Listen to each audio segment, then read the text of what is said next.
Yo! Ako si Zaki at eto na naman ang panibagong episode ng Zaki Reacts. Papanoorin natin ngayon ay request ng isang nagko-comment sa akin na pangatlong araw niya na daw nagko-comment at iniisip nilang hindi ako nagbabasa. Ha! Mali kayo. Nagbabasa ako ng comments nyo dahil sa kagaya ng nasa ending ko, I love you all. Maliban lang sa mga kupal na nagko-comment, di ko kayo mahal, tang ina nyo.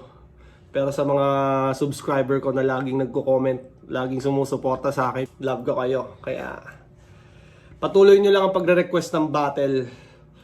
Tsaka may ano ba yun? Sino ba yung isa?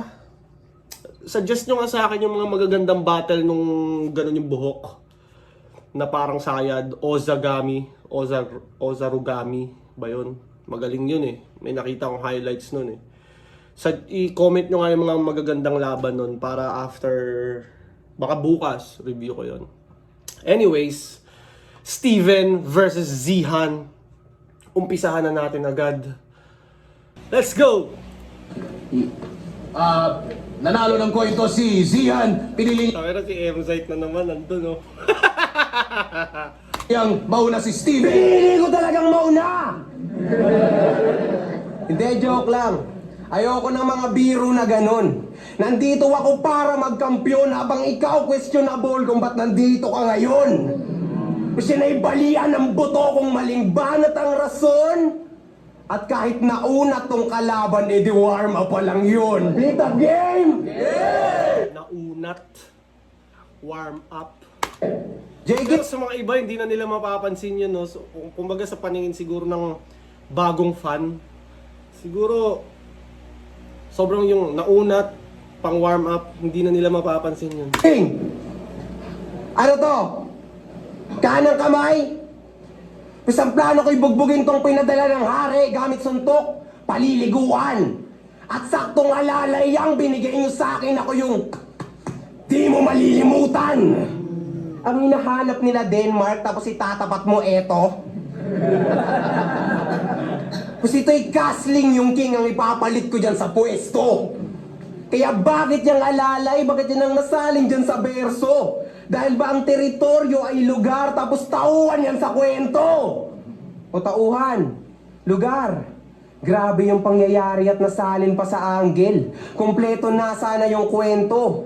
Kung meron ka lang title, kaso wala. Kaya bakit pa ito tinapat nyo dito? Di pa naman to nagiging kampyon. At kung wala kang title sa teritoryo, di mo deserve kung nasan ka ngayon. Kasi di ba 3GS yung may-ari ng liga nila. Kaya talagang madidemonyo ka. Kasi nakilala yan bilang squatter tapos may teritoryo pa. What the fuck?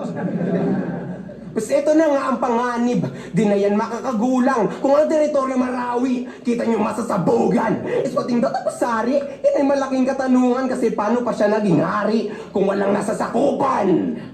Kaya di mo deserve ang lupa, bawal mo tong tapak-tapakan. Magkakateritoryo ka lang sa lupa pag binaon kang dahan-dahan. Di mo rin deserve ang langit, so bakit Kanta ng vocal projection niya, no? siya ang makakalaban, siya'y pinadala lamang ng hari, siya'y mahinang alagad pa lamang. Ang ina, ay mahinang alagad pa lamang. Habang nagpasibol sa akin ay solid na 2x2 at marami sa akin na ituro. Sa'yo naman ay nakulungan dahil sa damo, magkaiba tayo ng pinuno. Dahil si J. King ang may-ari ng ano, 'di ba, ng teritoryo. Nauuso ng ano ngayon, no, magbuo ng battle rap league sa iba't ibang lugar. Parang yun na yung future ng battle rap. Bawat lugar may battle rap league at bawat lugar may isang, kung sino yung pinakamagaling doon, yun yung makukuha sa langit lupa every time na magkakaroon ng langit lupa. So gusto ko malaman how often magkakaroon ng langit lupa, every 2 years ba?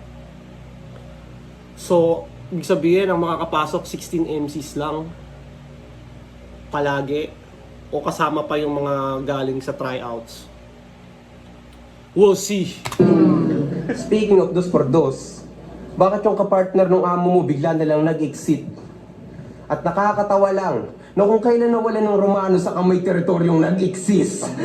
Kaya di mo makukuha sa akin ang title. Saluhin mo nga tong todong hits pagkat bandagdag lang sa record tong teritoryo. Ako ay parang Moro Beats. Hindi lang to basta... Pagkat bandagdag lang sa record tong teritoryo. Ako ay parang Moro Beats. Hindi lang to basta pang bobong dis. Moro Beats yung kanta nila tungkol sa West Philippine Sea. Actually, in-invite ako doon sa kantang yon. Ididis ko sana si Xi Jinping eh. Kaso hindi natuloy. Rekta kay Xi Jinping. Fuck you, you fucking Chinese motherfucker! Joke. Wala ka nang magagawa ron. Pagkat ako ang tunay na hari ng teritoryo at akin ang lupang ito. Ako ay para bang si Asyong. Kaya hindi obra sa akin yung hari mo, yan ay kaya kong lampasan. At kahit sabihin mo pa par, king yun, ay harangan ng daan. Habang ako may battle pass o ORB, ako hindi nagtitipid, naghahanda kahit pahirapan at maging teritoryo man o hindi, malakas ako kahit saan. Yeah! Putang ina! Apakawak mo! Yeah!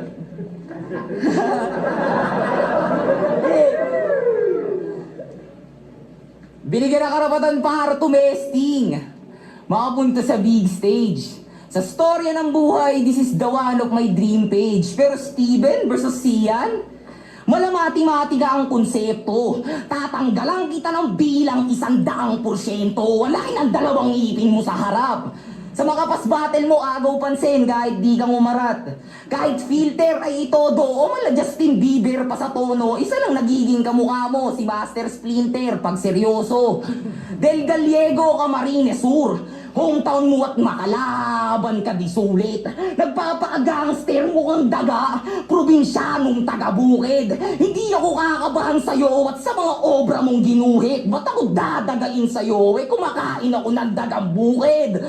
Sa laki ng uso dahil sa ngipin. Ba't ako dadagain sa'yo, kumakain ako ng dagang bukid?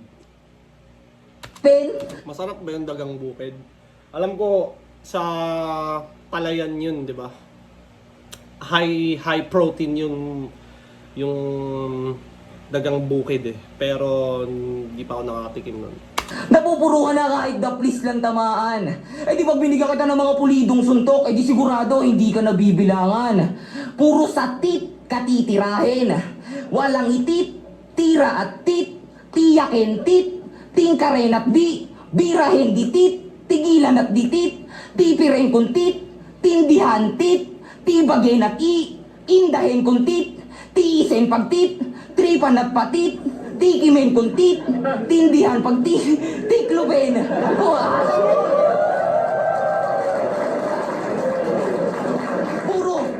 Puro tit, binitaw sa 100% niyang husay. Sa kakatit, tangina nag 50-50 na yung buhay.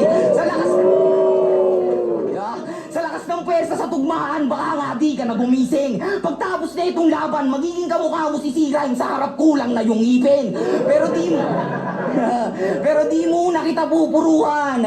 Mas masarap kung dadamahin. Pero kung puro predict ka sa argumento, sa aktual na proseso, di kita sasantuhin. Tumanda kang balimbing, di mo magagawa tong aningin. Mauna iyabang ang sarili lang naman ng mga kaya mong gawin. Ibang dimensyon, iyong version saritin.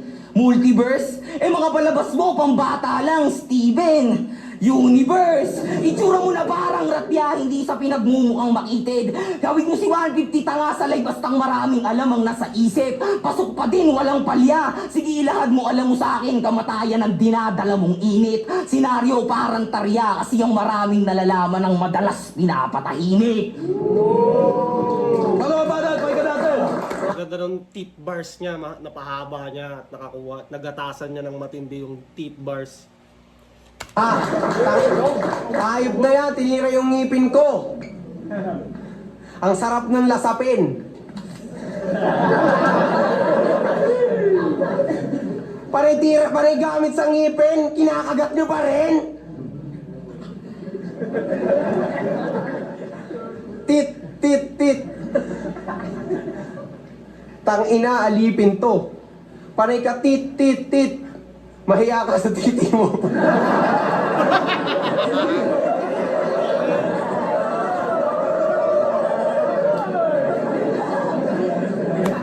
parang mali lang eh. Kung nagawa niyang punchline yung ano eh, mahiya ka sa titi mo, parang ano eh. Pero titi mo pa rin yung punchline or titi ko. Sana. Oh, magaling ka pala mag-rhyme scheme. Eh di ang galing mo pala. Eh di bakit di dapat nga tama nga na dito ka napunta? Ang tanong ko lang kung magaling ka mag-rhyme scheme, bakit si Denmark di mo tinuruan tumugma? Oh, magaling. Pero syempre, di na matuturuan yun si Denmark tumugma. May something sa isip yun eh. Kahit si Looney pa ang mentor nun, tangina, hindi gaga... Ito kung rhyme scheme nito.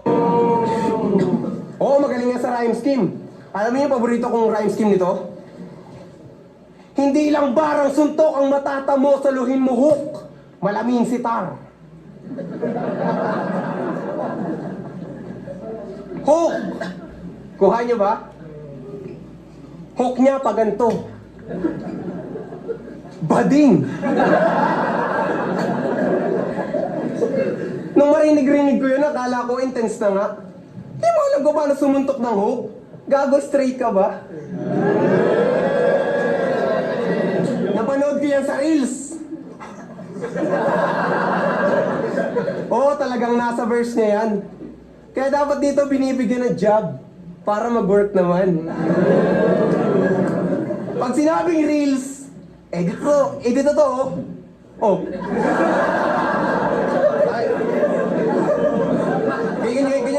Ganyan mga crowd ng flip-top. Pag sinabing Reels, dito to, oh. Ano kinukulit mo dyan? Huwag mong masamain yung pagkayos ko sa straight ha, yan ay tinutuwid ko lang. At hindi hook yung gamit ni Minsitar na matalas. Kaya yung mga rumiak, tanga. Sino si Minsitar? Character ba yun sa online game, ML? Paki-comment guys dahil hindi ko gets. Kaya sa akin di na to makakatakas. Kahit sumibat ka pa, palibasa mga bobo. Kaya inaantay siya ng crowd. Always spear yung gamit nun, tanga sablay ka mag-round. Spear round? Gets. Sphere. Di ba bilog? Round. Dito po. O, sablay yan sa rounds. Kita yung pagsalpak niya yung patunay. Kaya makikita nyo to mahook. Total sa dakdakan to mahusay. Mas ganito gumamit ng hook. Mahuhuli ka na po, bye, pagkasuntok pa ni hook ay, tatamaan pa ni hook ay.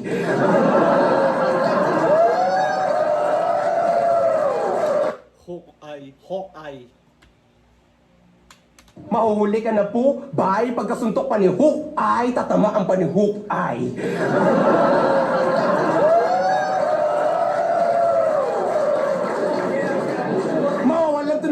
Hay, magmumukhang lantang ko. Lay, di mo kakular si Hook. Pero parehas kayong magbabago ng kulay. At sa sobrang dami ng Hook, ay, didiretso ka sa hukay. Hawkeye bars. Ako sana tong kaharap kasi napangit ka, lalo na Ayoko sana tong kaharap kasi nga pangit ka, lalo na gamit niya tsak madadagit siya, wag magagalit ha. Huy, malayo agwat natin, sige lapit pa para mahulit tong tong isda. Ayan kumapit, nakakalaro ko dyan sa hook, ayan sumabit pa.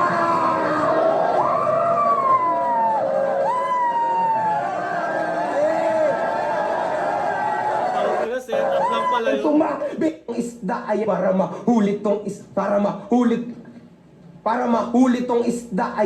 Ayan kumapit, nakakalaro ko dyan sa hook, ayan sumabit pa.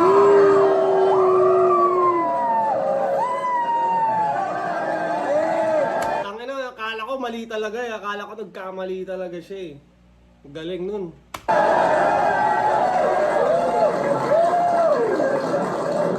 Ilan luminya!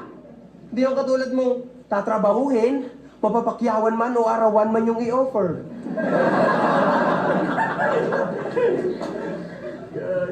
Wala naman kayo tipo.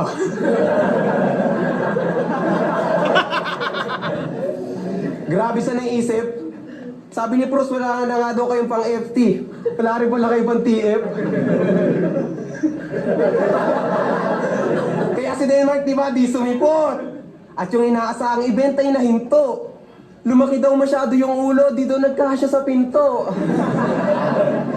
Hindi, joke lang. Sadyang nalinawan na lang yung tao na di niya na dapat gawin to kasi tila bakit walang bayad yung pagbuhat sa inyo. Ang wala daw bayad yung kay Denmark. Tapos parang nakita ko nga nagrereklamo si Denmark sa bayad. Siyempre yung ganun, nagpaingay ka ng buong liga tapos hindi ka binabayaran, magkakaproblema talaga yun. Tatama rin talaga yung kahit pa sabihin mo hindi marunong mag-rap or wala siyang talent, siya yung pinapanood kikita pa rin kayo dun.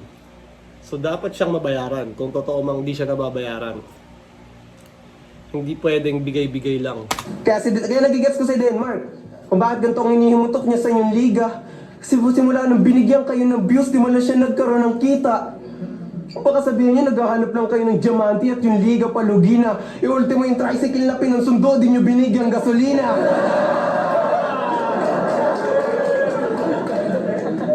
May ads, pero... Kita mo kung gaano yung pangalan ni Denmark hanggang sa flip top umaabot.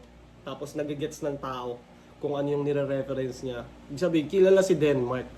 So, kung ano man yung dinidemand niyang ba, di naman siguro nagde-demand ng 100k Di ba? Hindi naman siguro nagde-demand ng sobrang laki. walang Pero dagdag di natin alam yung storya. Pero parang ganun nga yung nakita ko sa mga post-post. sa TF. Yung panggugulang alam na. Kaya hindi nyo rin siya masabihan kulang-kulang. Kasi kayo yung nagkulang sa kanya. Nung sumikat, kit mahina, pinapasok, kit makipot. Sinama na bigla sa circle para madali rin mapabilog. Pero sa utak lang may problema yung tao. Yung damdamin di nakakalimot at hindi porket may tililing, madali lang din mapapaikot. Mga banal pa natin! Binubuhat daw ako ni Denmark. Huwag mo nga akong pinagmumukhang abno. Gago, hindi pa sikat si Denmark. Binubuhat ko na yung sarili kong bangko. Bangko. Nag-choke pa. Tangina, baho ng iyong hininga, gago. Unang saliksik ko sa'yo, laban mo kay Vibrate. Masyado makwento ang epekto mo sa tangalan. Abot kwento sa mga manonood, guidelines pandirekta sa kalaban. Ganon si tropa. Makwento. Magagawa niyong pakisamahan. Tipong sa lupit ng kwento, bigla ka pang susundatan ng pera nga mo ng 200, balik ako kinabukasan. Sa spectators nakaharap kahit pang kalaban ng punchline after, nag-aantay sa crowd reaction, tas pag walang nag-react, nag-i-stutter. Di lang isang beses ginawa, nakuha pa ni Gagong ugaliin. Mangunsyaba ng karamihan para masabing kaya niyang bulihin, magbida ng hinanakit sa iba. Lamang ang kaya lang gamitin, nangihingi pa ng simpatya ng tao para lang purihin. Nagkikwento din naman ako sa audience. Nagagawa pang kausapin. Ikaw para kang reporter pag magkwento masyado mong abusuhin. Ako malabed time story sa salaysay. Karaniwan pero aabutin. Kwento sa bara, simple lang. Pero kaya kang matulugin. Nakabase sa listener, walang kwenta na speaker. Remind ko lang battle rapper ka, hindi ka singer. Pag hindi tugma expectation sa reality, nauutal. Kala mo beginner, hindi talaga agarang makukuha ng receiver pag pahinto-hinto deliver. Imposibleng di matinag sa kada puna na merong tension. Setup ibang level, Zian 2.0 yung version. Low class na nagpipiling high grade. Basurang mindset, attitude. Kung di ka nabuguga sa vibrate, giba ka sa 2.0 magnitude. Yayanigin buong pagkatao, di lang perwisyo. Malalambang ungot ang idudulot ko talaga sa iyong iho. Malabong manalo sa batuan, itong hinarap ko dito. Parang kinapat si Salt Papi laban kay Angelito. Sige, bibigyan ng trahedya. Total nagpapaka-reporter ka, di ba? Iaangat ang tensyon ani may pag-angat ng pagtaas ng gasolina. Sasasapukin ng pagmumuka hanggang sa hindi nakayani ng sarili. Hindi ko titigilan hanggang matuluyan kala mong hazing sa Cavite. Paluin ng baseball bat ang bibig. Walang bala kaawaan ng atake. Wari Iran, Israel, Amerika ang mga kaganapan sa tinde ng pangyayari. Pagtapos nun walang makikitang ebidensya sa insidente. Sitwasyon ay ayos lang. lang. Walang mahanap kahit saan hanapin na parang si Atong Ang. Kasi tira mahina dila mo bilang palaban. Di mo ko masisira sa rima at maang. Ayos lang. Walang mahanap kahit saan hanapin na parang si Atong Ang. Kasi tira mahina. Tangina, feeling ko baka hindi na mahuhuli yun si Atong Ang. Magpapalit na ng mukha yun eh. Tatago na lang yan sa bunker. Marami na mga... Kung bilyonaryo yun, hindi nila mahahanap yun.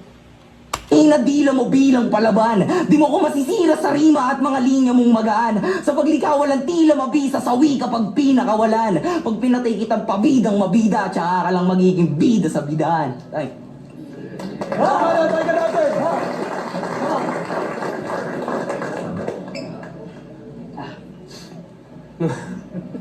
Wala pa. Nung sinabi ni Proust na wala kayong pang flip top, at puro baliw lang yun nandyan, malaking sampal yun sa'yo, lintik. Masama lang ang loob ng mga yan, pero huwag kayong mag-alala, wala naman yung mabibigat na bitbit. Kaya siya may sakit lang daw sa puso yung si Denmark. Habang kay Looney sumipsip. Parehas lang pala sila ng amo mong may dinadamdam dyan sa dibdib. Habang pinapastop na kayo ni Bruce, kaya lahat sila ng gigil. O ako na yung nag-Bruce, kundi sila mapapatigil. Nag-Bruce, kundi sila. Kaya lahat sila ng gigil. O ako na yung nag-Bruce, kundi sila mapapatigil. Di ba dapat freeze? Ako na yung nag-freeze. Kung di sila mapapatigil. That's wrong gramming, my brother Steven. Pero magaling naman eh. Dala naman eh. O ako na yung nag-Bruce, kundi sila mapapatigil.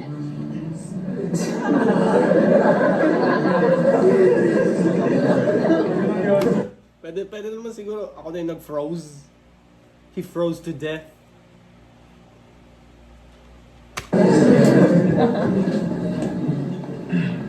Ayos na. Sige, ako na yung nag-Bruce, kundi sila mapapatigil. Kasalanan nyo din yan. Kasi kahit walang kasisayan nare-react. Kahit nga mismong ikaw, pansin mo yan sa nagawa mo. Palibasa, mga walang bitaw, hindi ma-handle na maayos.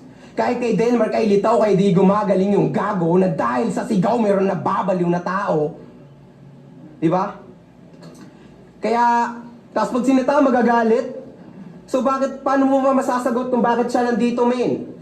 Kung una pa lang, alam na namin na bawal kang questionin. Kasi ito, tila tama nga si Apex sa kanyang naibulgar. 3GS, tila mali yata kayo nang naisugal.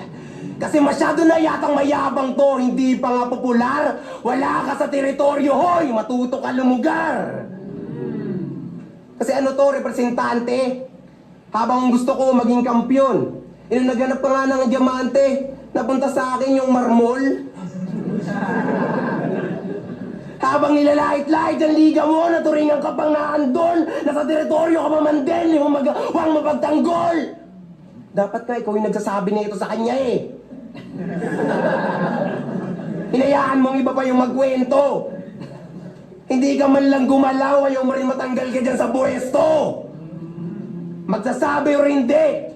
Yan ang iniisip kung di niya ka-close, di niya ma-open. Tapos makikita niyo...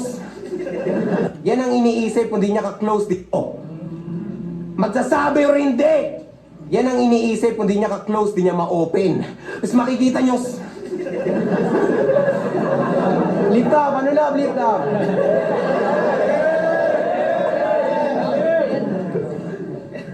Kung di niya ka-close... Hindi ko alam ba't ako natatawa, pero dahil tumatawa sila, natatawa na lang din ako eh. Close.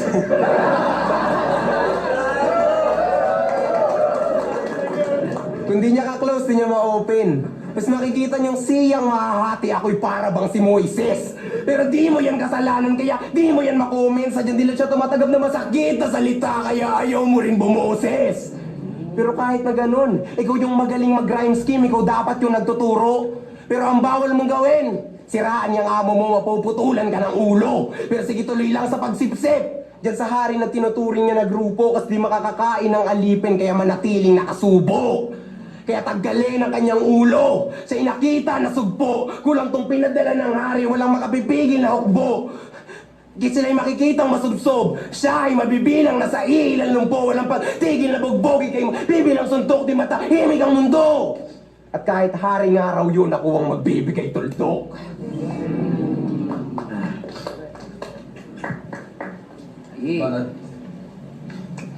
Magre-rebat pa ba ako? At makuha attention sa mga bara mong dala. Kung pwede naman sa huling banat, kung pwede namang hindi na lang maglimita sa huling banat para maranasang madala. Ngayon kunyari sa battle gigil ka. Dapat mababalot na ako ng kaba. Parehas lang tayo nga yung magpatalo. Ba't ako magpapakumbaba? Hindi daw counted pag hindi champion ang katapat. Alam kong palusot mo yun pagkat isa yun sa mga linya mong tinatak. Masyadong defensive.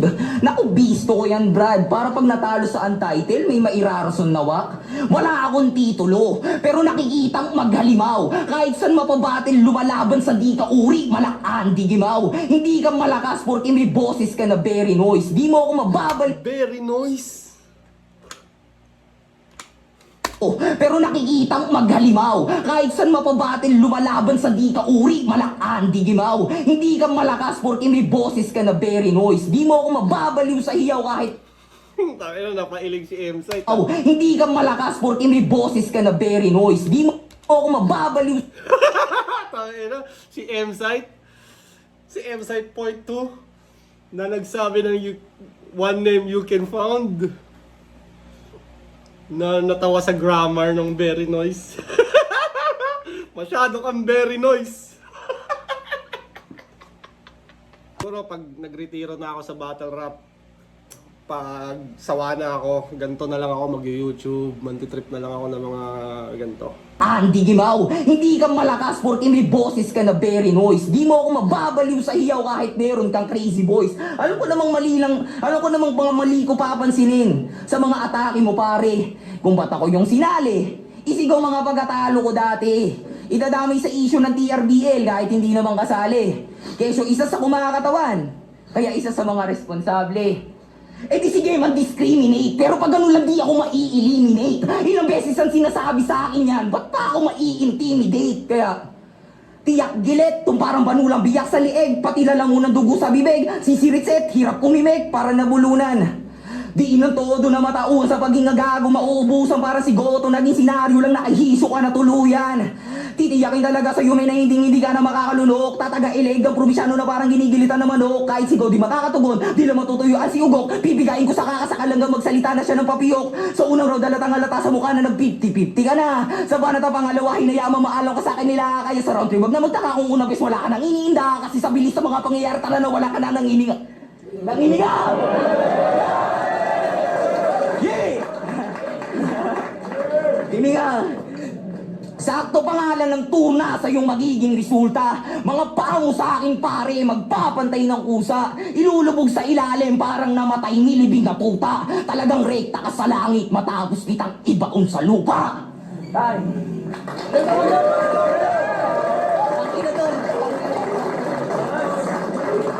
Episode 17. Steven Berzian mag-iayos pang-best para sa kanilang pareho. Solid ang laban na yun. Boto ng Horado, 5-0. Advancing sa Langit Lupa Tournament. Mag-iay tayo lahat para kay Steven. Malinaw na Steven yun. Ang laki ng gap. Pero nakasabay si Zihan nung unang round yun sa teeth part. Nagustuhan ko yun. At yun, siguro kung ito na yung best ng teritoryo, siguro kailangan pa nilang mag-develop ng mas maraming MC, no? Para talagang meron silang pambato sa susunod na Langit Lupa. Or si Zihan pa rin, mag-ano lang siya, try niya lang mag-improve pa para yun. Siguro magiging priority na rin ng mga amateur league yun, no, na kailangan nilang i-develop yung mga MC nila kasi ibabato nila sa Langit Lupa para talagang mas seryosohin nila yung pagde-develop ng MC. Kasi maraming MC na paano ba sasabihin? Sa tingin nyo ba dahil yun sa lugar? Kunyari sa ba yung kina J. King, Kabanatuan, wala ba masyadong MCs doon? Or talagang yun lang yung talent ng nandun? Kasi maraming mga MC na maraming liga na maraming talented eh. Kunyari, Kuwagaguhan, FRBL, Motus, sa Pulo meron din. Marami din. Tapos meron pang Didel sa ibang... Hindi ko alam kung anong liga ni Didel. Pero... Di ba? Meron pa yung isa, Jandelo. So, yung mga... Anyways. Feeling ko in the future magiging ganun. Mas mag-develop yung mga MC. I mean yung mga battle rap league para may pasok sila sa langit lupa. Anyways, hindi na natin papahabain pa. Ikaw na nag-request nito. Pinanood ko na ha. Baka hindi ka pa nakasubscribe. Talagang luging-lugi na ako sa'yo niyan. Anyways, kung may mga battle kayo na gustong ipa-review, syempre, yung medyo, yung medyo ka-review-review naman. Para marami ako masabi. Kasi pag, kunyari, hindi pa masyado silang kilala or wala pa talaga sa mapa yung pangalan, hindi ko marireview yan dahil wala rin ako masasabi. Kunyari, ganito, may mga angle si Zihan na pang kanila lang or past battle ni Steven. Hindi ko pa masyadong gets yun dahil parehas naman silang bago eh. Anyways, shout out Crown Manila palagi, Floodway Hustlers, Baby Jack Apparel. Sa mga nanood ngayon, maraming salamat.